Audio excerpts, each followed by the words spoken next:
hunger inside all of us. This longing to awaken our truest selves. This hunger to feel truly free. This desire for love, truth, and freedom has driven us to never stop searching. We are a family. These are our stories, our questions, and our passions. So welcome to the conversation. Welcome to somewhere in the in-between.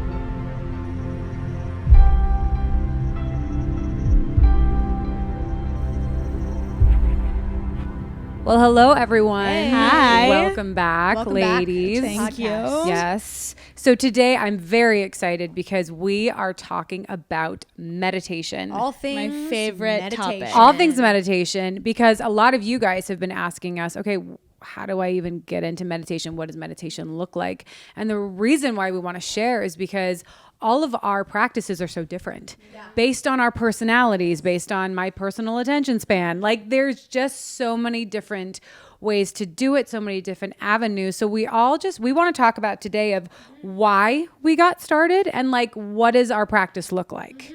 So because we just want to give you guys some more tools and what it looks like and just a better understanding of the topic of meditation. Take it away, Sarah.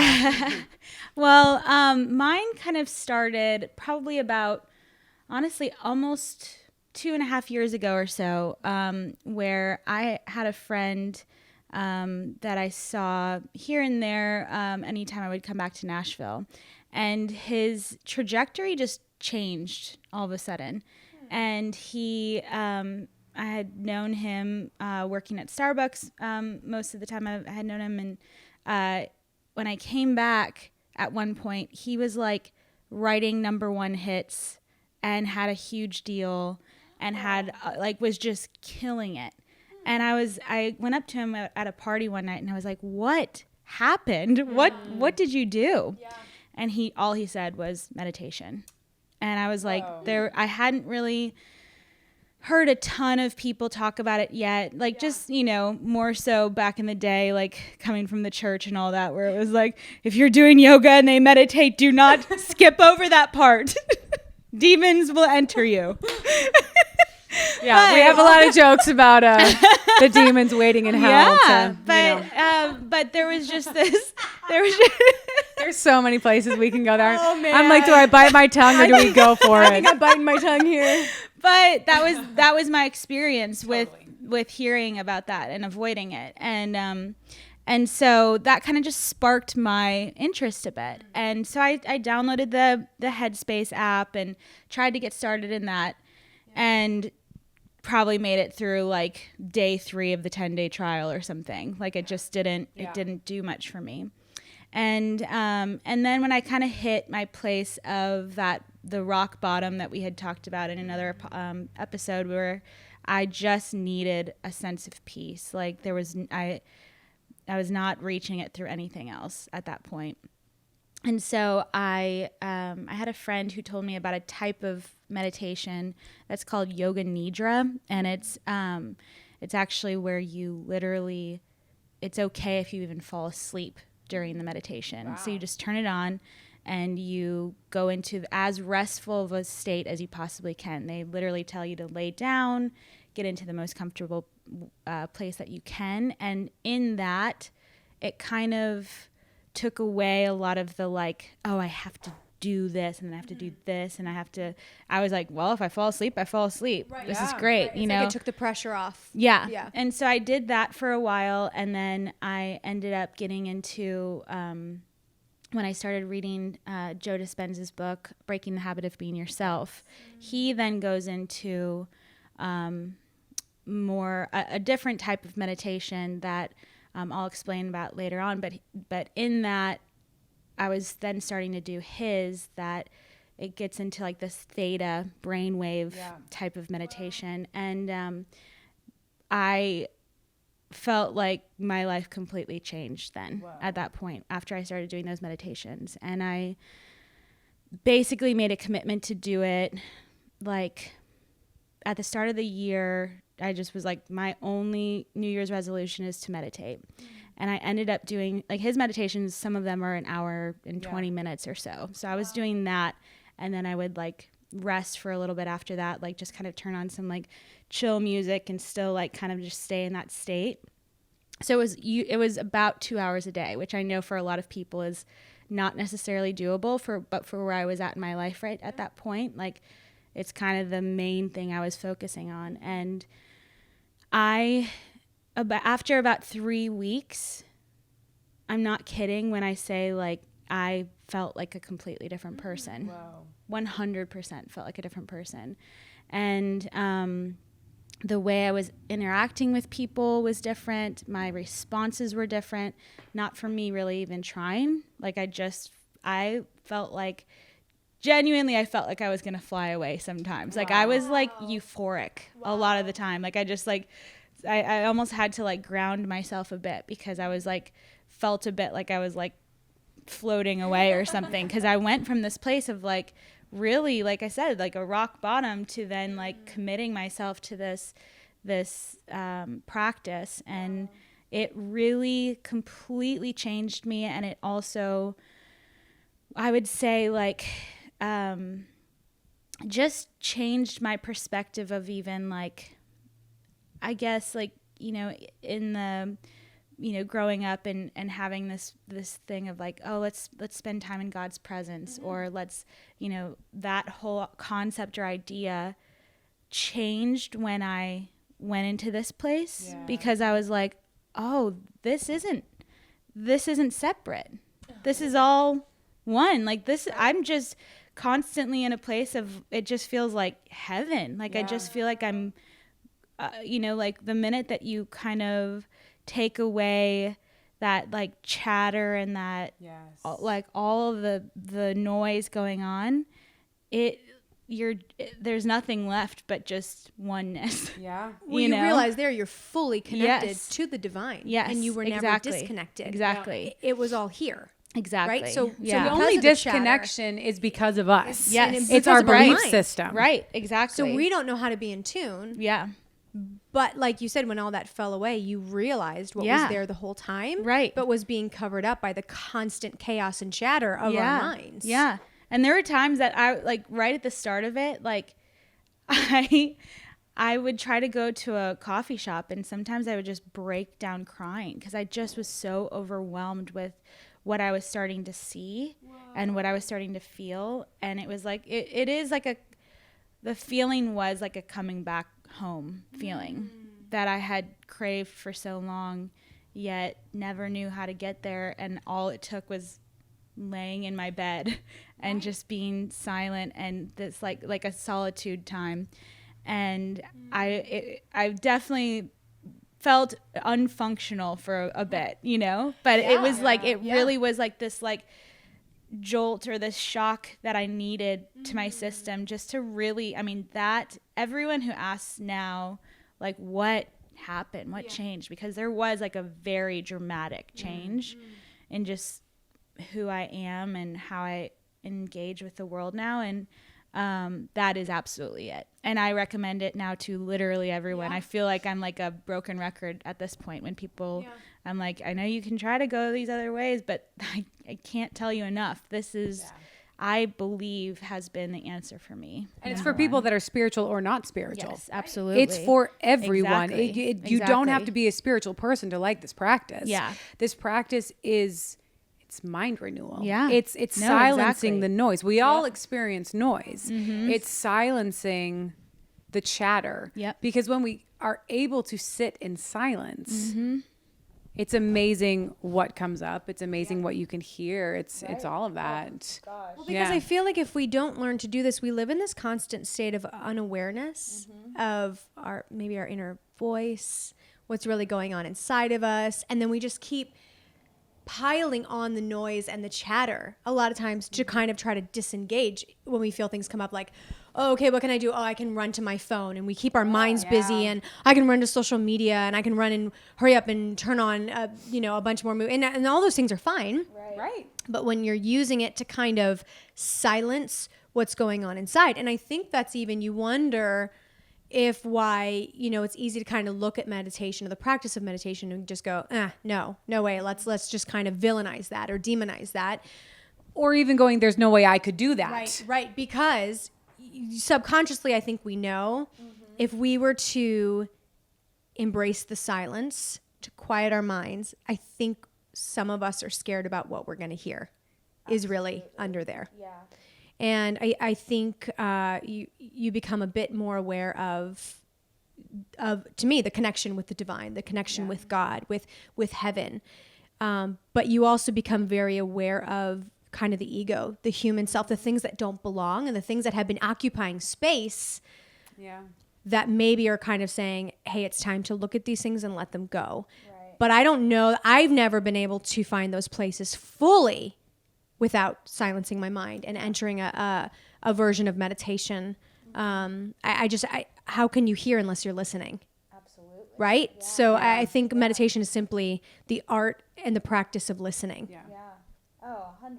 Yeah. Now, Sarah, with yours, do you do like guided meditations? Do you do completely silent ones? Like what I kind of do a mixture of them depending on the day, but I'll still do sometimes the hour-long ones. Now that I did that for like a very extended period of time, I would say I think I probably did it for maybe 3 months solid. Whoa. Where it was like every day.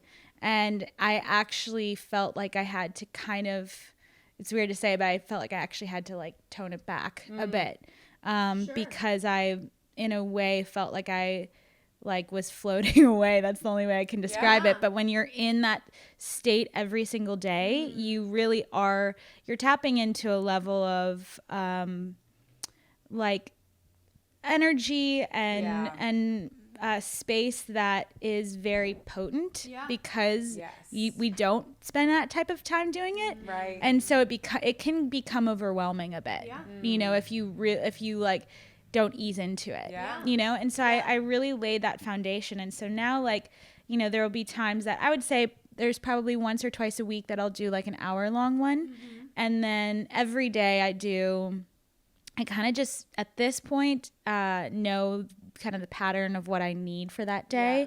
So I'll just turn on just soft like meditative theta music, and I'll, you know, just kind of go into whatever I'm kind of processing through that day, energy center balancing, like all that type of stuff, and we can talk about that later too, but like but just, you know, making sure that just I'm going into the day very clear, you know, and just kind of scanning my body of like, am I holding anything tight in any areas? Am I you know, am I holding any pain? Am I holding any unforgiveness? Am I holding any of this, so that I can just release it, so I have this fresh slate to go into every single day.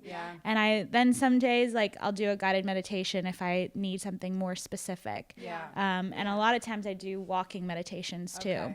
And there's actual like guided walking meditations that you can download that are amazing too. And I'll just like walk around a lake and get into like a kind of that like that state where you're just like, you know, zoned out a bit.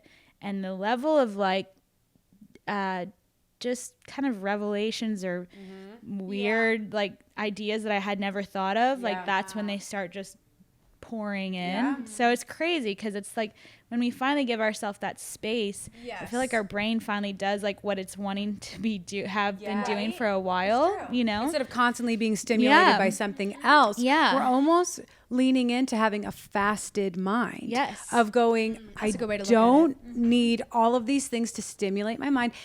I feel like sometimes it takes courage as well to have the courage to be with yourself alone with your thoughts. That was a big one for me. That was a big one for me because being the oldest of 7 and I'm definitely, you're used to a level of all the time chaos when there's that kind of all the time. When there's that many people in a family. And I was very addicted to that. And so I was one of those people who, you know, would my old roommate one time was like, how do you go as much as you go? Like you're always have something scheduled with people. There's that constant just go, go, go. Right. And I never really wanted to be by myself, because when I was by myself, it would say, like, my thought was, oh, someone's hanging without me. I'm not wanted right now, whatever that would be. So it would almost play into an insecurity about 100%. Yourself. Well, yeah.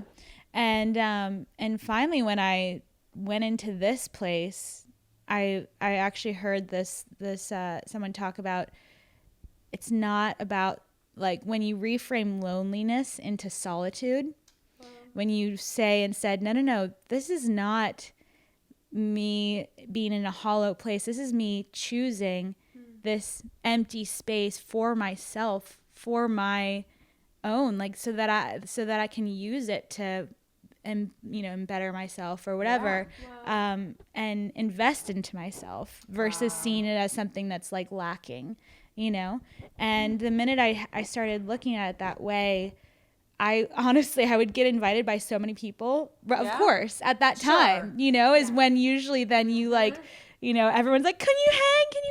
And I just would turn everyone down, because that space at that time was better than anything. And so that's when you're like, I mean, I love hanging out with people. Oh yeah. And so to like literally be turning that down, because what I was getting from just this space of, solitude was more than I've ever felt. It's the most amazing feeling I've ever felt. Wow. But you had to have the courage to lean in and to actually push past a feeling. Right.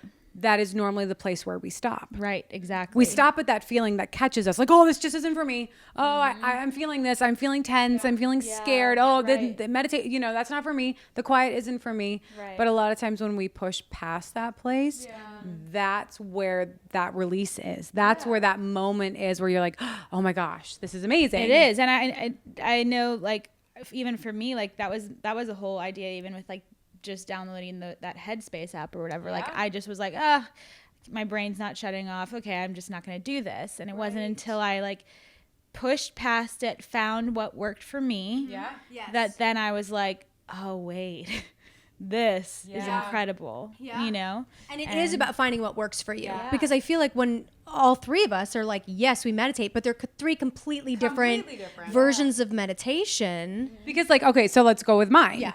My version of meditation is very different. One, I'm ADD. So normally I feel like an ADD person would just go, oh, I just can't meditate. Like my brain just doesn't work like that. And I get that. Like I get going, I can't. And you were diagnosed, actually clinically diagnosed with ADD as a kid. As a child. Like this has been something she's dealt with in her life. Which is why I was a drummer. So like it's like drummer. Hyperactive. Like that was always, that's who I am. And so for me, meditation would be something that I would just go, nope, can't do it. Not even going to try, because if I try to sit in silence for 5 minutes, I'm going to have 10,000 thoughts, which I still do sometimes, but to go, I think because, even as children, we would always have, my parents were very big into having like a daily practice of just, as a child, you just sit and you can read. You can journal. It's honestly just because my mom wanted time alone. But, she's like, you're going to journal while I take a nap. I'm like, I can't write. She's like, doesn't matter. Figure it out. But so that practice was actually something that started very young, of going, I can sit alone and I can write, I could do stuff. And then, that growing up, then it would go into, okay, my prayer time, and that my meditation kind of moved into that of like sitting and listening to music and just meditating and calming my mind. A lot of my practice started with calming my mind, with actually going, for me, like the habit started with going, okay, I'm going to think about all these things. No. I'm refocusing. A lot of my practice was the daily practice of refocusing on what I wanted to focus on, what I wanted to study, what I wanted to do. And so my practice just grew. Then it would grow into, you know what? I am literally going to try to sit in silence or with like a little bit of like Zen meditation music for like 5 minutes. And I would start with 5 minutes to see, can I go for 5 minutes and not have 10,000 thoughts? Can I have 100 thoughts, but just come back, and so Right. for me it was very much of a daily practice. And then I want to say the last 2 years I really found what I love. And so, it always has been a practice, but then I'm a 20-minute meditation girl, and I need guided meditations because I do like the talking of going, okay, now we're going to do this, and now let your mind go here, and now think about this thought. And a lot of times I like healing through meditations, or healing certain things or different thought processes. And so I really do like a guided meditation. And I discovered that Krista Black Gifford, she's one of my favorite teachers. And we went through her women's circle last year, and she would do weekly guided meditations that you would do every morning. And they're like 15 to 20 minutes. And I'm like, that was it for me. Her meditations, I still go to them weekly. Yeah. I love them. But it really is just that practice of just, even sometimes I'll put on just music and just like sit there and just be. And because I'm ADD, I do need music in the background. Like if it's silence, forget about it. Like I can't do silence. I need something, like I can't even work in silence. Like I need like a little bit of music in the background because my mind needs something. And so I do love having that music and just focusing on different things. A lot of healing for me has come through meditations. A lot of mind renewal has come through meditations. When I'm feeling chaotic in my life, I need a meditation to just make me feel still. And stillness is a very big practice for me, of just that stillness and that grounding and meditations. I even love doing meditations for health. That's a big thing for me. Just in our journey of health and working out and wholeness and all of that stuff. I love John Gabriel. He does amazing health meditations. Once again, they're short. But I want to say they're like 5, what are they, 5 minutes? 10 minutes. But he gives It's such good amazing. visualizations. And I love when people give you good visualizations because I have an active mind. So you get a good visualization of having like a healthy body and, all of that stuff. And You're healing. breathing in the light, and you picture the light in your body. It's beautiful. It's beautiful. absolutely beautiful. And so for me, I'm the 15, 20-minute girl that needs a guided meditation, but it changes everything. I'll notice I'm like feeling chaotic, and I'll grab a meditation about, even like I said with Krista, she has 40 different meditations that you can do depending on how you're feeling or what you're working through or anything like that, which I love. So I love the program meditations. I love structure in my meditations. And I find that is where my freedom in meditation comes from, is through a structured one. And that is what I love for me. Well, because it's great. Like you were just saying about the health ones, I don't do many guided, but I will do the health ones from John Gabriel. And I will do some of Krista's as well. But it's amazing to think, especially in our journey of health, you don't realize how negative your thinking can be about yourself, or I don't look good this morning or whatever. And then you turn on a meditation and you're sitting there and you're breathing in value. I love myself And you're breathing in, unconditionally. a phrase of I love myself unconditionally, or like he'll have different phrases, and I'll sit there and go, oh my gosh, I guess I wasn't having the kindest thoughts towards myself today. But I don't hear my truest thoughts until I take a moment. And I feel meditations, what you're simply doing is breathing in truth. Yes. You're allowing truth to flood through your senses and your mind and your heart, and you're laying there receiving truth. And in that, for me, it's so easy then to see what I've really been thinking about myself that week. And have I been kind to myself? Have I been gentle with myself with this journey I'm on of healing and whatever? And but it's hard to hear it otherwise because our minds are so busy, and we're all so busy. Right. And then when we're not busy, we're all on our phones. Totally.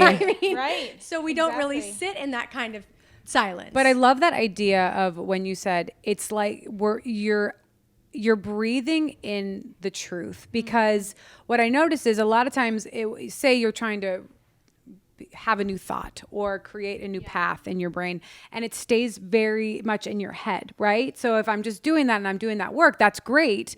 But what I notice about meditation is I'm not just thinking it, I'm literally becoming it. Absolutely. You can see it moving You through. I know it's weird, but like No, through you you just do. lay there and you're thinking, like, you know, one of his like, I have full honor and value for myself. and see it in every cell of your body. When you and I'll notice and I'll be like, oh my gosh, I can only get it into my head, but you're trying to like, you know, sit in sensation with this truth. Right. And I notice how many times I have blocks to those things. Well, then you'll have a catch. And so even in my guided meditations, if I notice there's a catch in me, I can rewind it 10 minutes and go, I need to go through that again because that was a catch and I didn't feel it fully in me. Right. And so it's like that's why I love meditation too, because you try to become the picture that you are meditating on. You become the thought that you're meditating on, and you literally feel it take over every part of you.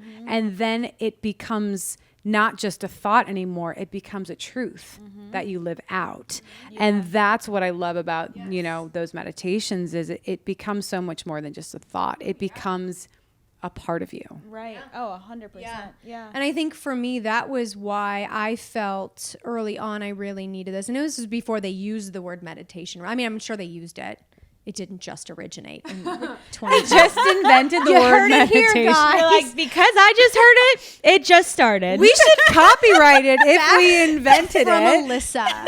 Did y'all catch that? Lesson number 1. No, but you know, I think even just growing up in the church, there wasn't that word thrown around, you know, of meditation. But I had been really struggling with eating disorders in my teenage years, and I'd finally gone to my mom, finally after a few years of it, and just went, hey, I need help. You know, you just hit your rock bottom and you go, I've been doing this for how many years, and I don't want to live in this dark, any kind of addiction like that, and any kind of self-hatred and self-harm.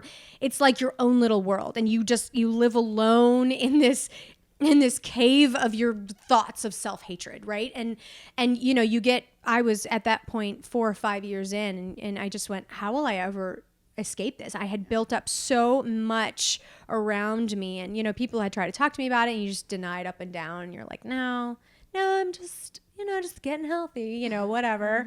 And you know, you just lie your way through it. And I finally at about, you know, 17 years old, went to my mom and was like, I need help. Like I can't get out of this on my own, and I feel like I'm trapped. And she led me to a book by Joyce Meyer called Battlefield of the Mind. And as I was reading it, and you know, the whole concept of the book is to really learn a practice to think about what you're thinking about, right? So in your day, you just observe your own thoughts. So, you know, when I was going throughout my day, it was really learning to become a student of my own thoughts. And I realized my thoughts had become this runaway train that if I woke up in the morning and that thought was there of, I hate myself, I want to disappear, no one likes me, no one would care if I was dead, you know, and you go with it and you follow it all day long until you go to bed. Right. And then you wake up in the morning. I had no control over my own mind.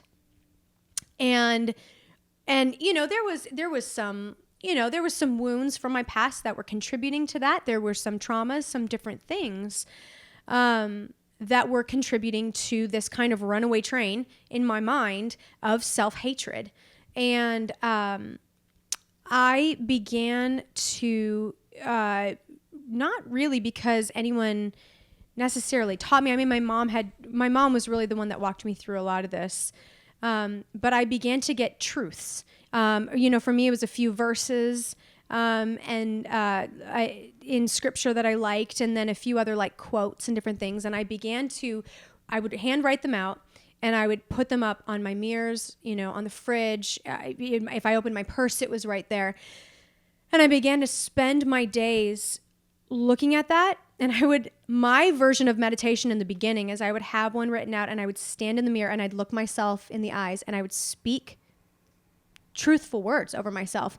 Or I would say, you know, like, I am loved. And sometimes and the anger that would rise up inside of me, the level of self-hatred when I began to receive and speak truth over myself was like, it almost became unbearable at points where I was like, it would be easier if I kind of threw all this out and didn't meditate on receiving truth, it would be easier for me to just stay in this pattern, because it felt excruciating to come up against this runaway train that I had allowed for so long in my life. And you know, everything in you is like, all the fight or flight signals are going off. Everything's like, run, run, run. Don't give yourself to this. And that led into a few years of even, I would play, I really enjoy, like, again, my mind is very, very active. And because I had just let it run wild for years, it was even more so. And so I would turn on, for me, it's like really soft, like classical music or instrumental or whatever. And I would lay on my bed, and I love doing this thing where I put just one hand over my heart. I'll put my right hand over my heart and my left hand over my stomach. And I just breathe, and I feel my breath for a minute. And I like return to my breathing, and I just let the soft music play. And I'm laying on my bed, and I'll breathe in and I'll breathe out. And a lot of times I'll breathe in for a count of 4. I'll hold my breath for a count of 4. I'll breathe out for a count of 4. And I'll do that until I'm calming down. Because again, I think I'm just pretty high strung by nature. So I have to honestly calm myself down. Listen to music. You know that type of breathing is actually literally what stops the fight or flight response. Oh, interesting. So, yeah, it actually. I didn't just make it up. No, I'm just it kidding. actually clicks your body out of that state, Wow. so it stops firing into your organs and all of that. Interesting. So your body actually is able to stop feeling like it's being chased by a tiger. Yeah. So I will do that a few times, and when I notice my heart, I'll feel my heart, right? It'll go from that kind of pounding and whatever to just calming down, and not pounding because I was afraid, pounding because that's kind of like my normal state. Like I'm just like always going, and I'm always thinking, so I'll calm down, and then I'll picture one of the phrases or one of the truths I have on my mirror, and I have the music playing, and I still keep my hand there, you know, my hand on my heart, my left hand on my stomach, and I'm breathing in. And a lot of times I will take that phrase or take that truth, and I will breathe it in, and I you know, kind of take that concept, just like you guys do with the guided meditations, and it kind of becomes my own version of a guided meditation. And I'll breathe it in, and I'll watch it kind of start in my head and just kind of flow through my body. And you'll feel a catch. You'll feel like this, and then I start again, and I start again, and I start again. And I did all different kind of versions of that. You know, I think at the time people more called it like soaking, you know, now it's meditation, you know, and I honestly was not only able to fully heal from eating disorders. I've never had a relapse. Right. I've never been tempted to go back into that because I have the tools now to keep me from falling back into, well, I'm going to let my mind go. I'm going to let my mind, and it's, I've still had lots of rejection along the way where I could have just let my mind run wild again. But I know, especially in seasons where there maybe is more an increase of rejection around me, an increase of accusation, of judgment, I'm able to sit there and get a few truths, get a few verses, get a few quotes, and turn on my music and do that for weeks, for months. I mean, I would say with eating disorders, sounds like a long time, and I don't mean to say this to overwhelm people. It was just what I needed. I took it was a 10-year process for me to fully feel released from my own thoughts, from my mind, from my self-hatred that I had allowed to flow through every bit of my being. And that version of meditation, it was the biggest thing in my life that set me free. Wow. And I think the beauty of that story is going, so many times we feel like we are a victim of the thoughts that we think. Right. And I know that's a little, you know, it's a little controversial to say that you don't have to be, but I feel like I've seen it change in my life because of the daily practice. Absolutely. You've literally been healed of something that could have plagued you your entire life. Absolutely. Because you did the I started struggling with practice. eating disorders at 12. I mean, that's how truly in my mind, my mental game already at that age. And from, like I said, from traumas, some things that had happened, that I, by the age of 12, was like, I never want to be seen again. Right. I want to disappear. Yeah. And I wanted to slowly disappear. Right. And And I manifested that, you know, like I said, till 17 or that's early on enough to go, to see the kind of freedom I have now, to me, is unbelievable. Because too, it's not something that you like still have to daily manage of those thoughts. Like sometimes maybe they'll pop up. Like there's times, like even before we worked with this new nutritionist, right? Where, because you know, my big thing is like, I have things in place my whole life where I'm like, I don't like to weigh myself. I don't like to be defined by a number. You know, I have things in place. And so when we worked with this new, our new coach, it was like, okay, you're going to need to, you know, can you send in your weight and different things to make sure that we're healing your body and these foods are working. I thought I was going to be fully triggered again. I went to Lauren. And so I have things in place where I was like, it's been like 15 years, but I don't know if this is going to trigger me. I don't know what's going to happen. And so I just did a lot of, at that point, John Gabriel, you were the one who's just like, okay, start doing these guided meditations from John Gabriel that, cause I would, you know, there'd be a morning I'd be like, okay, I have to get on the scale, you know, and I would tear up a little. I'd be like, what if I fall back into this? Like, I don't want to lose this. And then she'd be like, do your meditation the night before. Lauren would like be like, do this one. Or like you would text me and be like, there's one on like, I give myself permission to like be like whole or healed or something. And so I would do that the night before and truly just getting into the state of, okay, this is about wholeness. This is about healing. I'm, you know, and kind of resetting your mind. I was fine. I never was. And now I've been in this for a year. Right. And I haven't been triggered into going back into any old patterns. And I love the idea of just seeing that when we are given a thought, we have two choices. We can either follow that thought and spiral, or we can create a new path. Yeah. And it's like, that is fully in our control. Right. But like it's offensive. I have to tell you, to create a new path is offensive because I had been, and I know we've talked about this before, but like I'd been so severely just verbally bullied in school for the first not few years. Not homeschooled, to be clear. Lauren was my bully. I abused her verbally at school. You know, for years in public school before I was there homeschooled. It is.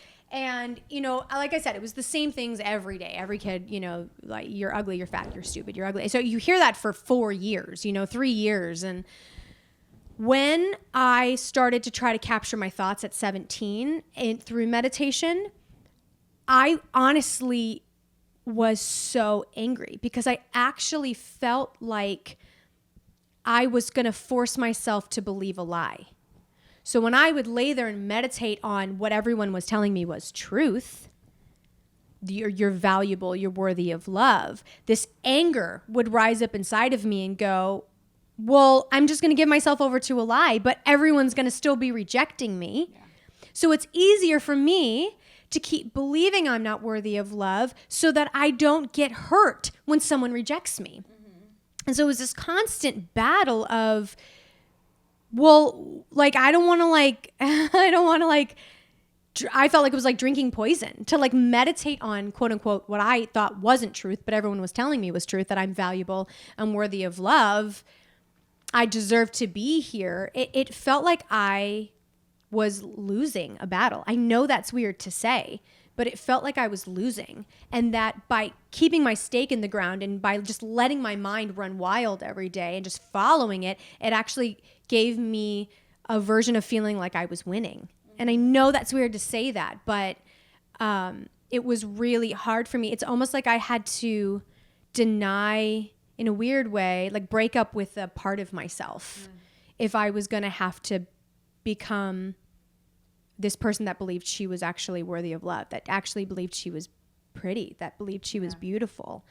And it was a struggle. Yeah. Like that, that was a lot of tears for me, because I think that's why it took me 10 years. Yeah. To fully feel like I was able to receive it. And I had a lot to do as far as working on my mind in meditation to kind of give myself to that. Yeah. So we talked about our daily practices and what we do and how we got into it, but Sarah's the smart one of the bunch with your facts, and like, I'll read these facts about like meditation and what it does, but then like like I said, ADD. Like I read it and then it's gone. Like it goes somewhere and like there's no I place. knew it was cool. I was like, whoa, that like blew my mind, but now it's out of my mind and I'll never be able to repeat it again. That is the perfect description of someone with ADD. It is. It blew my mind, but now it's out of my mind. I'm just saying, I'm very similar though. No. You would be surprised because Then do you have a script and you're like I don't know how you do it. Do you memorize there's things? certain areas that this being the biggest one for me, I like meditation is the absolute pinnacle of my life, I would say. Sure. And so I've studied it now for 2.5 years. So enough of hearing it over and over again. That's the only And so reason. like because the pinnacle of my life is like cute boys. I don't know. That'll be the next podcast. Lauren talks for 2 hours about every guy she thinks is hot. I could talk for 2 days about that. New crush every 30 every seconds. freckle on their face. So now we're moving on to the names that start with B. I can't even think of one. It's like a phone book of cute boys. But that's where my genius is what I'm saying. Like we all have our own genius. We all have our level of genius. Your genius is Why? I was gonna go with like Broadway musicals. I need to meditate through that. No, we all went. Her genius is. See, she was my bully. She was. It just came out. Bullied. I was gonna go with like, No, it's Broadway too late. musicals. It's I was too gonna go late. with like leading people and being smart. Yes. No. So we all have a different genius, is what I'm saying. Yes. our 10,000 hours. Yeah, 10,000 hours. Yeah, that makes Boys. sense. Totally. Yes, we're not wrong. But this is yours, and Yes, you have this the is- most amazing facts about this. And so I kind of want to just go into the factual, what meditation does to your brain, what it does. So I want to hear, Yeah. I want you to blow my So- mind. So the thing that I learned the most about this whole area and the reason it even works, the part that clicked for me was that we work out of our subconscious 95% of the time in our life. That's insane. Yeah. So every decision that we're making, 5% of the time is actually coming out of the conscious state. Wow. So a lot of these like self-help books, a lot of the, so much of what we hear is about working on that 5%, which doesn't really, like, that's why you people can just read self-help books their whole life and maybe not even get to where they're wanting to go. Oh my God. Because they're only working on that little bit of the things that they can kind of control. And your subconscious is what's in you from childhood. From childhood. So basically it's what was established from about ages 0 to 7. You're in a certain brainwave state, which is I don't even know all this stuff, and you're already blowing my mind. Continue. So you're in a certain brainwave state from 0 to 7. It's an actual hypnotic brainwave state. So everything that you're picking up at that time is you're in this state called theta. So it's kind of the same state that you're in when in a normal situation when you're like in a in between sleep and awake state. But when as a child, you're literally completely able to be just hypnotized by everything. And every single thing that you learn in that 0 to 7, and then it trickles off up to age 14. So everything that you learn between that age gets literally installed as a program. So you're learning everything. You're learning how to speak English or speak any language that you're, only English. You know, the sad part is, like, yes, we speak English, but like every other country speaks their language and English, so you're not wrong. It's pretty embarrassing. You're not wrong. So actually, that's true. Yeah. You're not wrong. So anyways, you are learning language, you're learning how to walk, you're learning all these things. So every single program is getting programmed at that time. So anything that happens now as adults, when we are reacting to something, when we are making decisions, we are still making it out of those programs. So when we say that person's acting like a child, they actually not are. wrong. They actually are. because we all are. Yes. Whoa. And so whatever Wait, so you're saying was that their 95% of the subconscious comes from that 0 to 7 age. Yes. and then up to 14. So like but a huge majority is 0 to 7. So if you had trauma, or if you had really hard times, or if you had whatever, that is why all of a sudden something can happen. You're like, why is my reaction this? And the majority of traumas, that at least of the stories I've heard, all happen in that 0 to 7. My main traumas that have contributed to so many of my issues came from that 0 to 7. Yeah, because you're in a even what's happening, you know, I think we talked about this in another podcast too, but what's happening too is very black and white. It's even if it was something that was like a kid made fun of you on the playground and someone else was, you know, abused and raped or whatever it may be, like the way your body processes it is very similar. And so the program, everything that's getting installed at that time then is what you're pulling from later on in life. So basically what I learned is that the type of meditation that you're doing, I was like, wait, this is crazy. You can do theta, brainwave state meditation, or really any type of meditation is getting you into a state of theta. Watching a movie, you are actually in a theta state. You are that's why you feel like you're in it. You're very affected by it when you're done. Wow. All of those, like there's a lot of states that you can, even when you're driving, you kind of get into some sort of like, Are we in theta when we're on like social media, or is that different? A bit. Okay. Like when you're in that, like just kind of like in that zone. Like very like hypnotized kind of zone. So when we're in theta, are we just to a subconscious level absorbing as truth what we're seeing? Yes, we're a sponge. Which is why social media can affect us so much about what we believe about ourselves. And affect our understanding of what we think is true. Yeah.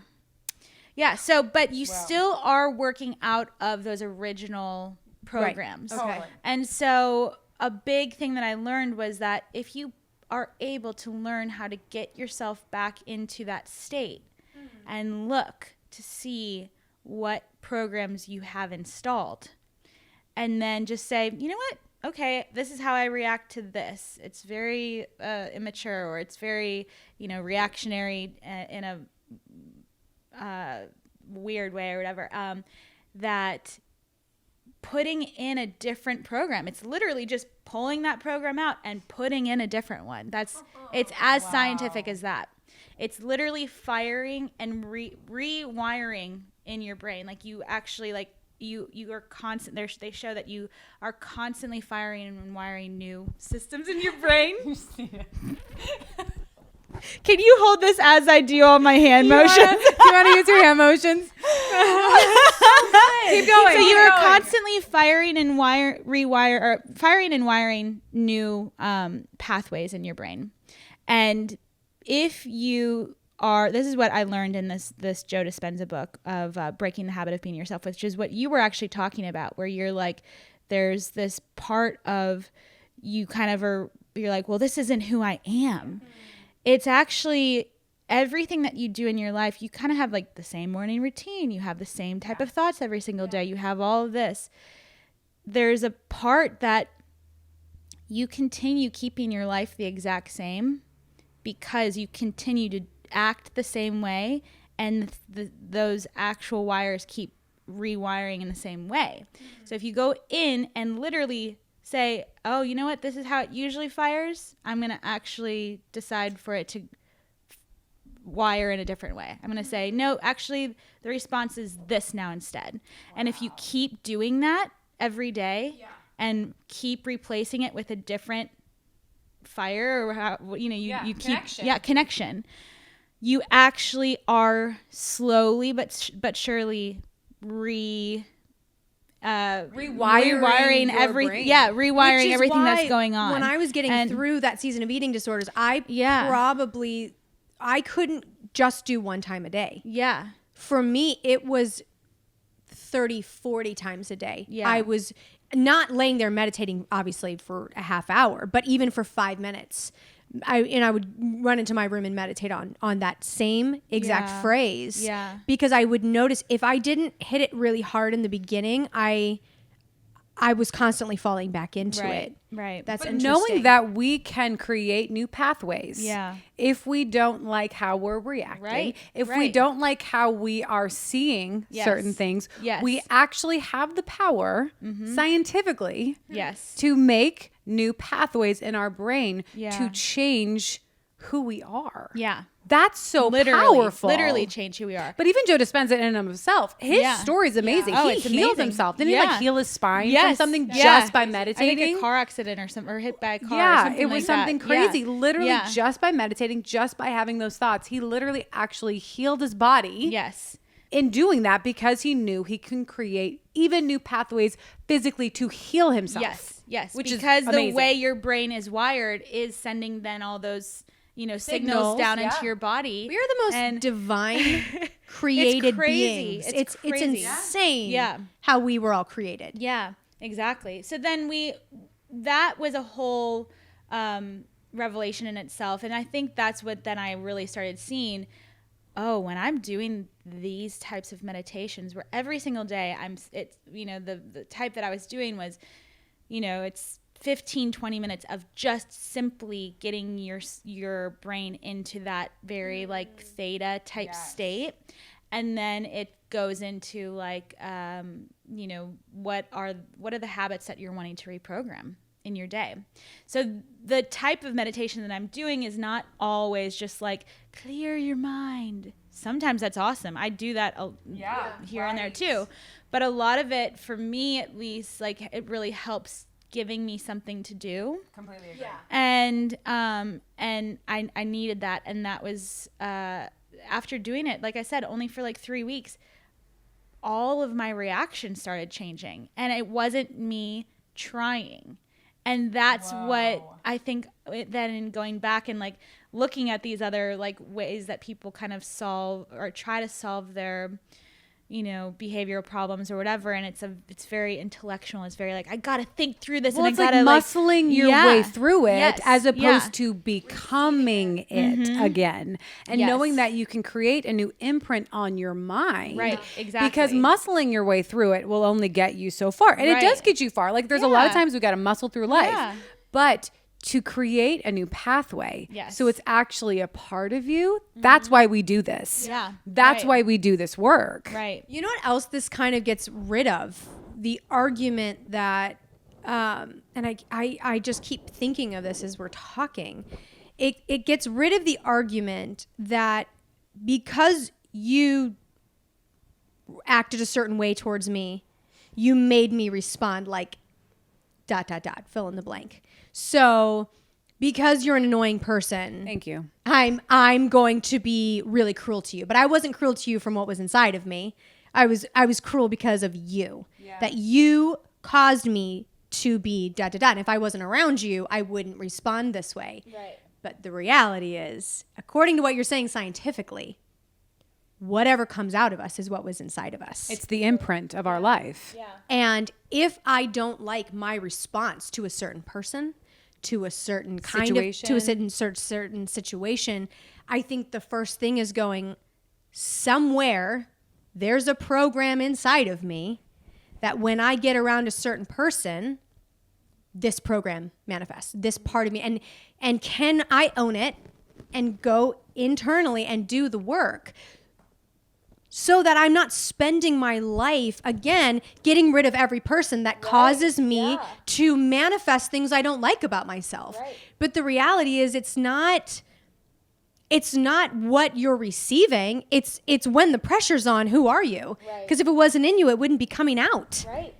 You would not be manifesting those things if it wasn't already inside of you. Well, that's honestly what I was really spending most of my time doing, was because I was really, really triggered by few specific people that It was me. I know. It was me. I know. But I always was just so hurt all the time. And my biggest thing though was like, wait, there's something to this here that I think if I spent this time, I want to do a science experiment. I want to see if I can spend this time here combing through, like literally in meditation, watching this happen to me, and me then going into how I usually respond and watching that, and then watching how I really could be responding instead, and also going into why am I responding that way? Why was that really coming up? Yeah. And then a lot of these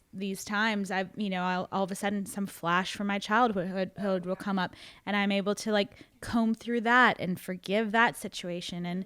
And so it was a lot of like actual inner healing. Yeah. That I'm constantly in that place now of always now that this has become part of my everyday life, I really am able to. It actually has slowed my entire brain down. Now I'm very slow.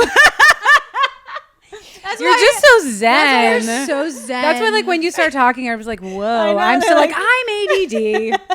But they actually, another science fact is there's this part of the brain called the default mode network.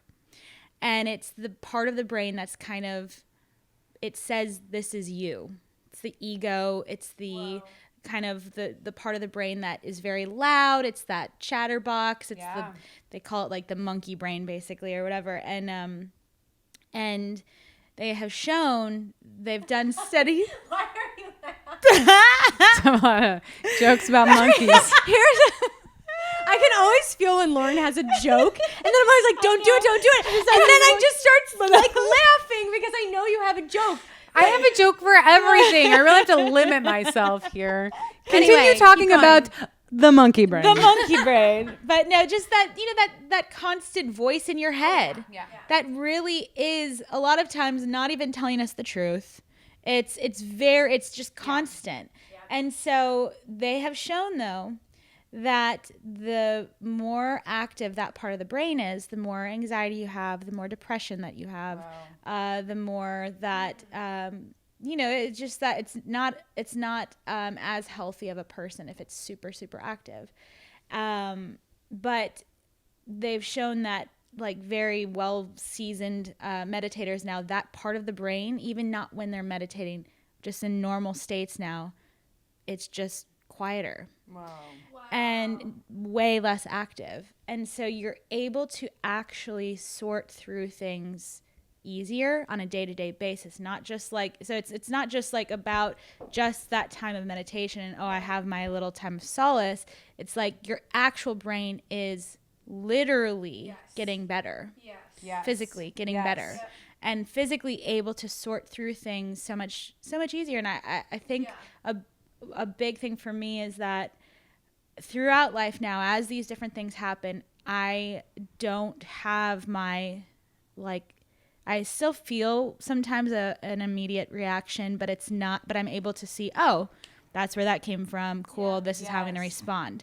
I have so much more access to my, like, almost analytical brain. Yes. Like, I'm able to just kind of look at it and see it and just comment on it.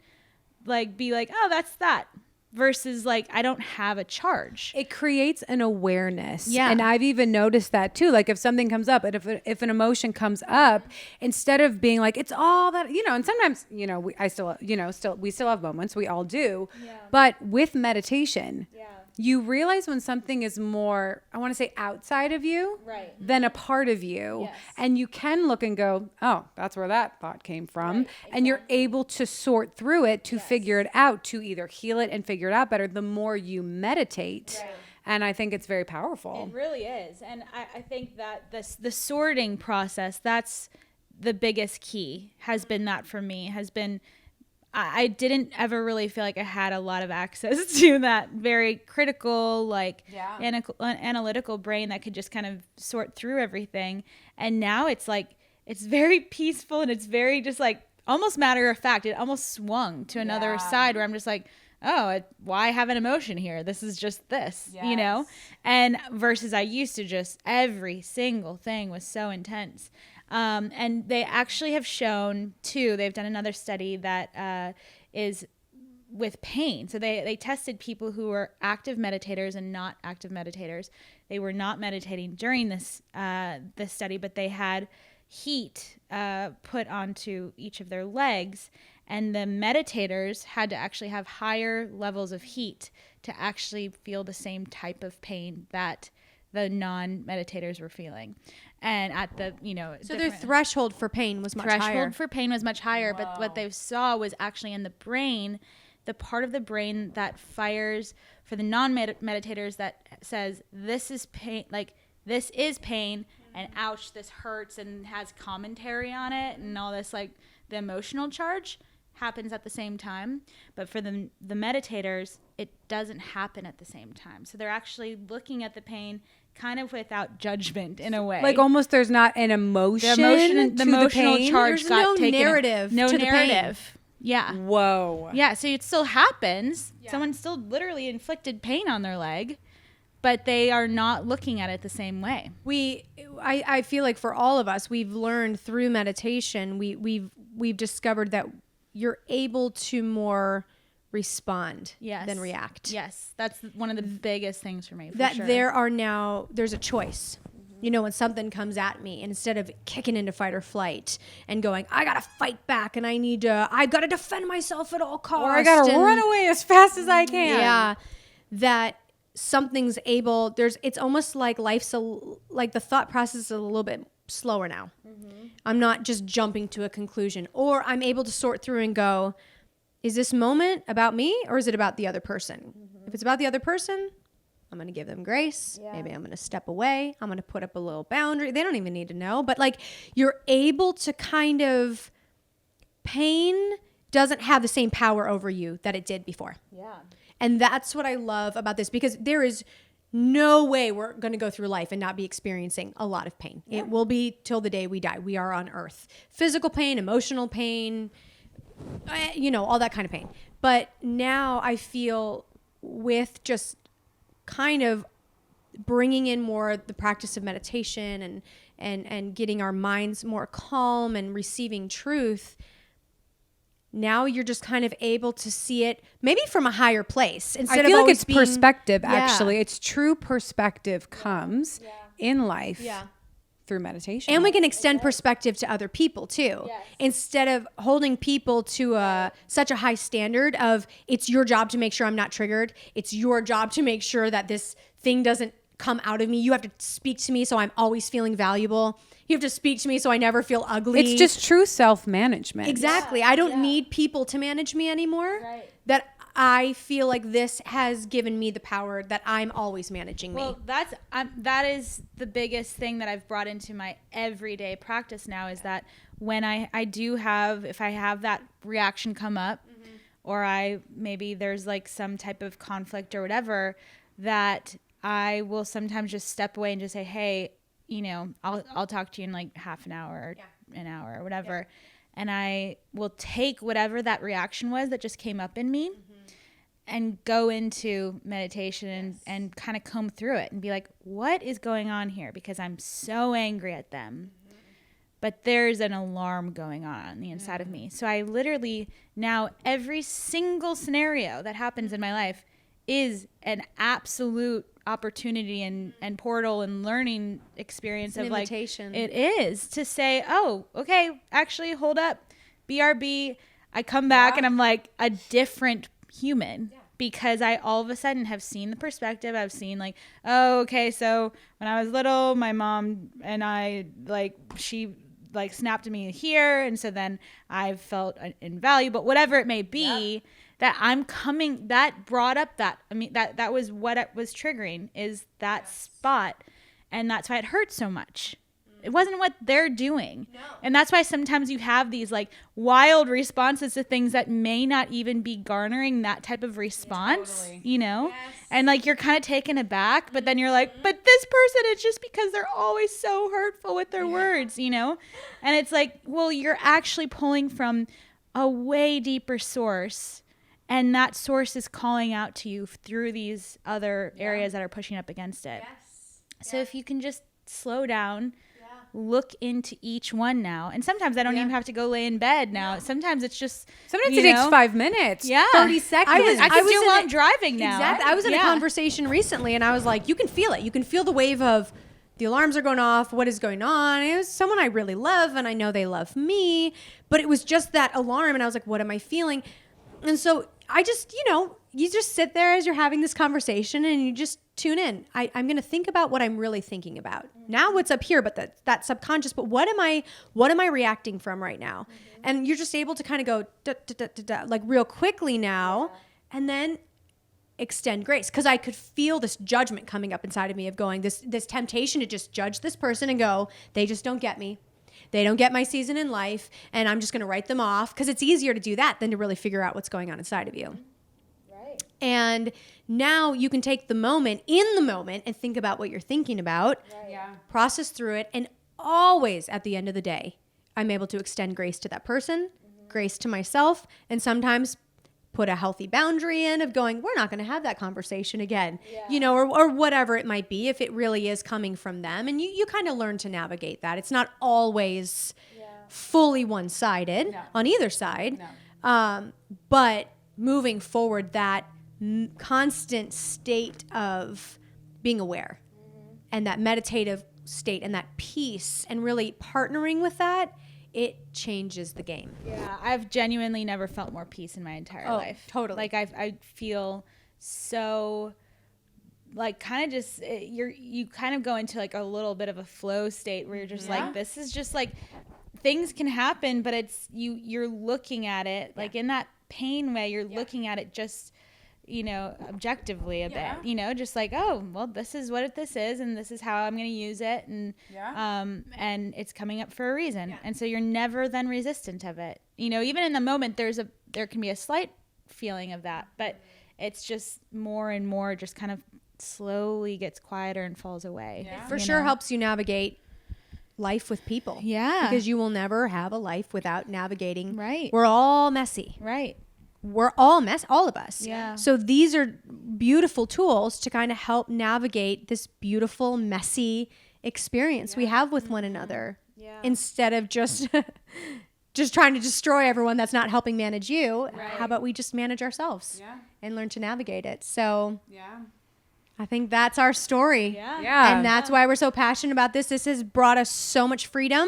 Like you said, peace, freedom, a feeling of being in control of myself, knowing that we are powerful beings that can actually make different pathways in our brain unto healing, unto emotional healing, it's such self-love, love it's such for an others. Exciting place, because you get this sense of worth and value when you take the time to know yourself, when you take the time to value yourself, to create new pathways of love in your mind towards people, towards yourself.